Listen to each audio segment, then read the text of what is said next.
Hi, I am Shurabhi, the WBP aspirant of 2024, and after watching this video you find some tips and tricks. So without any delay, now let's get started.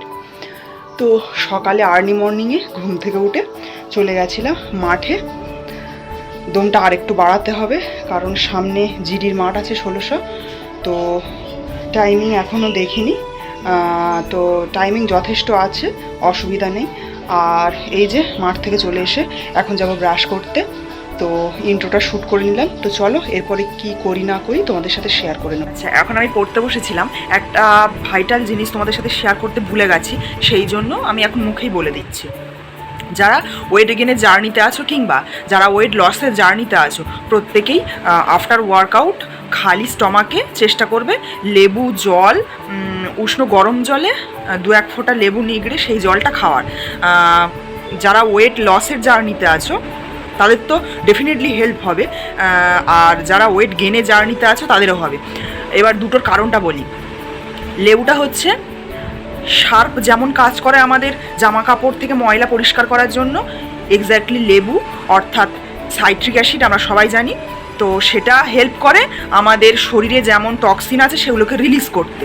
তো দেখবে যাদের সকালবেলা করে পটি পরিষ্কার হয় না, ওই উষ্ণ গরম জলে 2-1 ফোঁটা পাতিলেবু দিয়ে খেলে সাথে সাথে একটা পটির মোশন আসে, পটিটা পরিষ্কার হয়ে যায় আর স্টমাকটাও পরিষ্কার হয়ে যায়। তো আমি একটু আগে খেলাম, তোমাদের সাথে শেয়ার করলে ভালো হতো, তো আমার মতো মনে নেই, তো সেই জন্য আমি এখন মুখেই বলে দিচ্ছি। আর খুব ভালো হয় যদি আদা জলে ফুটিয়ে জলটাকে তারপরে ওর মধ্যে লেবু দাও। আদাটাও আমাদের হজম শক্তিকে খুব ভালো রাখে।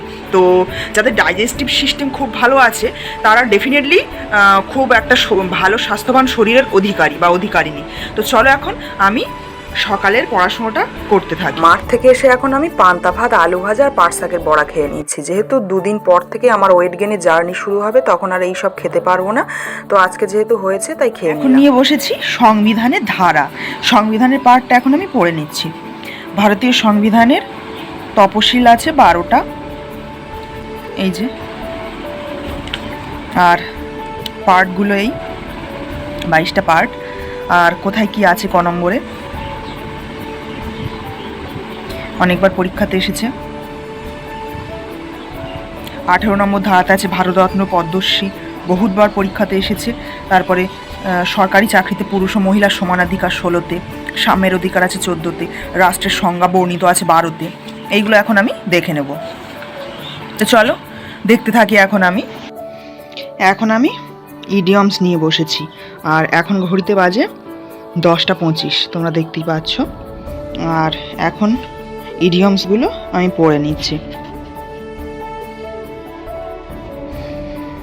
অল অ্যাট ওয়ান্স, হঠাৎ বা সাডেনলি, অল বাট, প্রায়, all years, listening with great attention, এইগুলো এখন আমি দেখে নেব। চলো এখন দেখতে থাকি। আর মক টেস্ট দেবো আজকে একটু রাতের দিকে। এখন চলে আসলাম আমার দুপুরে লাঞ্চের থালি নিয়ে। আজকের আমাদের দুপুরে হয়েছিল ডাল আর আলু ভাতে, একটা বাঁধাকপি আলু ঢ্যাঁড়স দিয়ে চচ্চড়ি আর পাট শাক ভাজা। তো দারুণ একটা হেলদি খাবার। তো চলো আমি এখন খেতে থাকি। তো আজকের সারাদিনে ব্লগটা একটু ছোটই হয়েছে, তো আজকে ব্লগটা রাখছি এতটুকুই। দেখা হচ্ছে অন্য কোনো ভিডিওতে। ততক্ষণের জন্য সবাই খুব ভালো থেকো, সুস্থ থেকো, আর অবশ্যই প্রিপারেশন করতে থেকো। টাটা।